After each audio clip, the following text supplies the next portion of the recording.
Allora, questa è la nostra terza settimana interdisciplinare, significa una settimana, sono 5 ore in una settimana in cui gli insegnanti entrano a coppie in classe e ognuno apportando la propria disciplina ai ragazzi. Questa settimana ha un carattere particolare perché l'abbiamo chiamata la settimana della intergenerazionalità, ovvero come il passato aiuta il presente e progetta il nostro futuro. E alla luce di questa nostra settimana abbiamo chiesto appunto la presenza dell'autore Giuseppe Munari, di questo suo libro,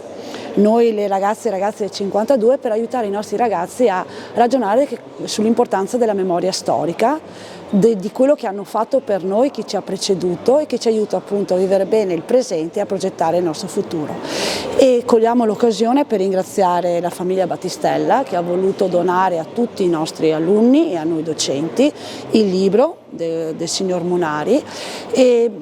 ed è un segno importante perché la scuola così può comprendere ancora meglio che la scuola è parte del territorio, è parte integrante del territorio, i nostri alunni sono il futuro di questo territorio e che degli imprenditori abbiano a cuore questi nostri ragazzi ci aiutano e ci sostengono a continuare il percorso educativo al meglio, proprio per garantire un futuro ai ragazzi e a questo territorio.